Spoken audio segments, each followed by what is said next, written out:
Oh, wait.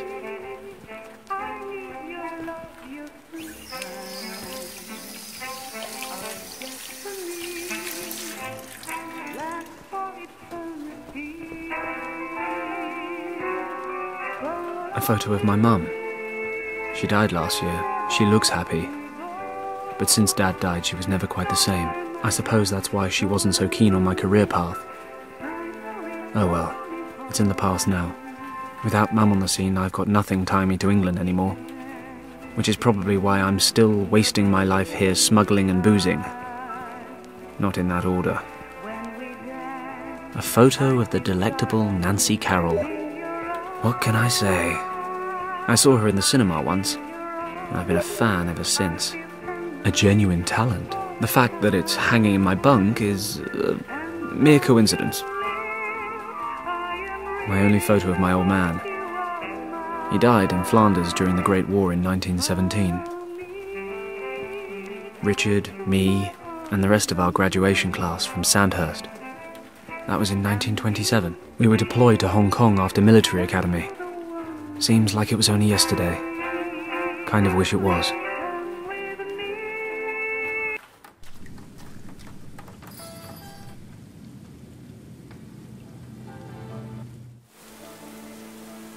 My alarm clock wound down a while ago. Let's take a look. Ah, the key's stuck to the back.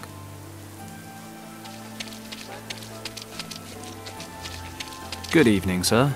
How may I help you, sir? Do you enjoy doing this? I beg your pardon, sir? I mean, standing around here all day in the pouring rain. After serving in London for 10 years, the rain doesn't really bother me, sir. Apart from that, it's a great honour to maintain law and order in front of the Governor's Palace. 3 cheers for our British civil servant. May I ask you a question? Go ahead, sir. By a hair, the Tong Triad nearly drowned me in the harbour today, and yet there wasn't a police officer for miles. Any particular reason? If the incident occurred, as you say, in the harbour, you will have to file an official complaint to the Office of the Colonial Administration. They're responsible for the Southern District. I am under the direct authority of the Palace Department, and I'm responsible for maintaining law and order on and around these premises. 3 cheers for British bureaucracy. Then I won't keep you from your work any longer. Good night, sir. Okay, I'll wind up the clock. Running like clockwork. It'll go off in a couple of minutes.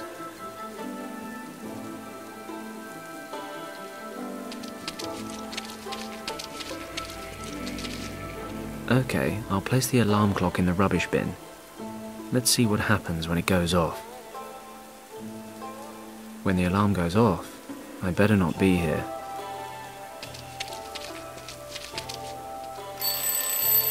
What's that? Who's disturbing the Governor's sleep?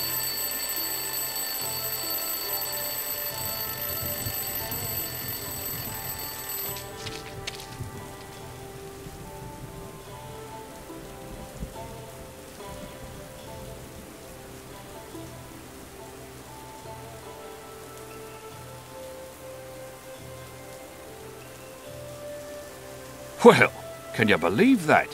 Why would someone throw away a perfectly good alarm clock? Great. That should distract him from his duties for a while.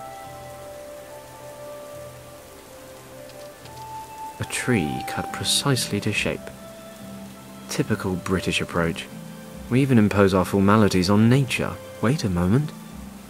Is that a ball hanging in the branches?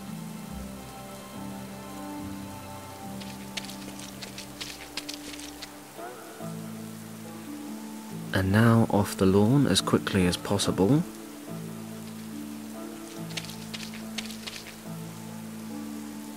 I must be a damn genius.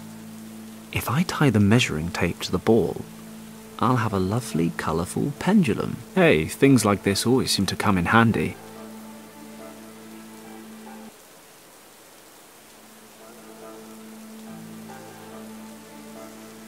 Unless I have a really good reason, I'd better stay away from that end of town for now.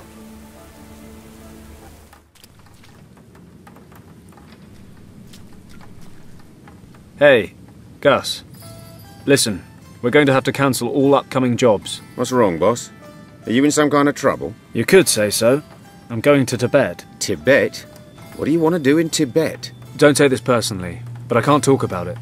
Actually, you're not even supposed to know I'm flying. Aha, well, if it's none of my business in the first place, I'll just carry on slaving away like nothing happened. I told you, it's nothing personal. I need some maps of Tibet.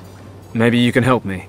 I realize it's pretty much unexplored, but there must be something out there I can use. Do you know anyone who knows his way around the country? Most pilots around here head south. You could try old Wang. Hey, yeah, he mentioned it once or twice. Once or twice. He never stops talking about his time over there. And he reckons he's mapped a great chunk of the place. Can't you think of anyone else? Oh, yeah, of course. I know hundreds of people with maps of Tibet just lying around at home. What's the matter with you? Still having a hissy fit over that fight you two had? I mean, don't get me wrong, I don't have a clue what went down with you two, or why Yen quit working here all of a sudden. Nobody tells me anything. But if your quest is so important, I suppose you'll just have to talk to him. Okay. I guess I don't have much choice. Exactly. So, you two haven't seen each other since then? No. And his little niece, what's her name again? Kim. Oh, yes, Kim. So, you aren't in touch with her either? No. Why, should I be? I just had an inkling. You spent all that time over there when you were younger. You're practically part of the family. And, well, are you saying she wasn't your type? Nonsense. No idea what she's been up to.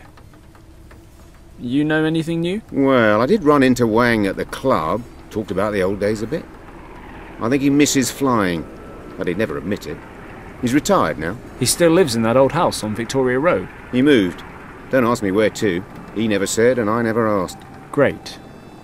And how am I supposed to find him? Maybe Shen in the bar can help you out. He makes it his business to know about the punters. Good idea. I'll drop by to see him. How's the engine coming along? I'm almost finished, but there's 4 screws left over, which is a bit strange. But I'll find somewhere to put them. I hope you're joking. When you're finished, bring my equipment on board and get that bird ready to fly.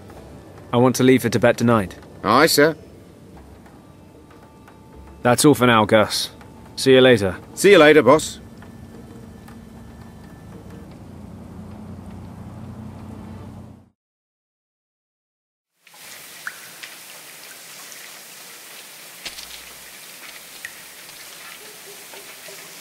I have to be careful. I'd like to avoid meeting the triads again. I better make sure the coast is clear.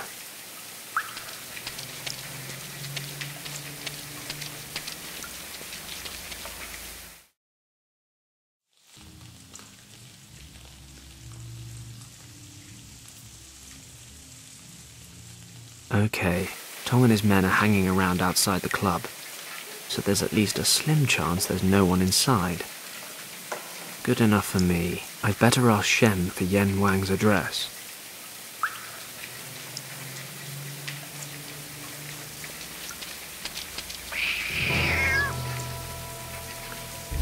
What was that?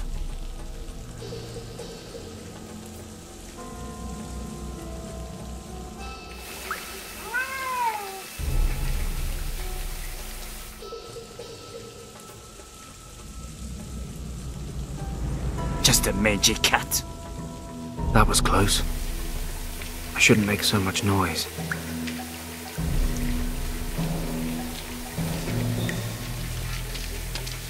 Okay, you little rascal.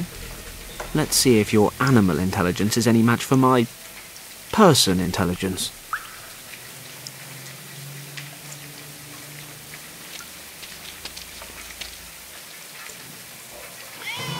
Aha. Take that, nature. Worth a try. I should be able to suck up a few flies. My God, Fenton Paddock, legendary adventurer, pilot extraordinaire, flycatcher. Is that a step down?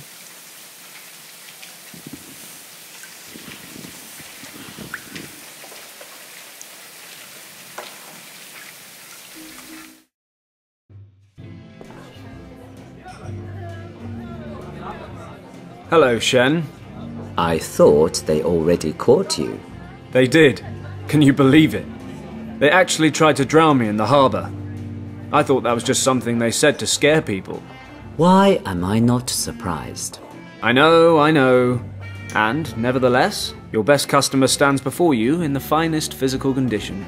You're really asking for it, aren't you? They're still keeping an eye on the front door. I've noticed. But I need your help, Shen. Tell me, what's going on?